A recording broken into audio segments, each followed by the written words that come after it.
Menurut juru bicara COVID-19 di Kota Palembang, Yuda Setiawan, jumlah kasus yang terkonfirmasi positif hingga 17 September 2020 mencapai 2.838 orang. Dari jumlah tersebut, pasien yang sembuh sudah mencapai 2.197. Menurut Yuda, tingkat penurunan yang terjadi di Kota Palembang cukup tinggi, yakni 77%, di mana rata-rata tingkat kesembuhan nasional di angka 71%. Yuda menyampaikan, dari 18 kecamatan di Kota Palembang, kasus yang masih aktif COVID-19 di Kota Palembang tinggal 400 lebih. Dinas Kesehatan Kota Palembang tetap menghimbau warga Kota Palembang agar tetap berjaga-jaga dan mematuhi protokol kesehatan dari tim gugus tugas COVID-19.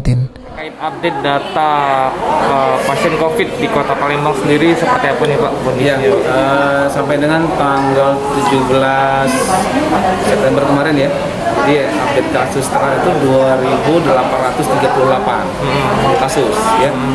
Nah dari 2.300 lebih itu tentu sebagian ada yang meninggal, ada juga yang sudah sembuh. Nah untuk kesembuhan kita tinggi ya.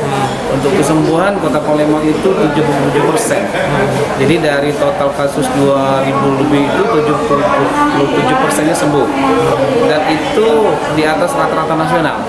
Rata-rata nasional sekitar 71% angka kesembuhannya. Palembang alhamdulillah angka kesembuhannya sudah mencapai 77%. Ade Sunandar, PAL TV.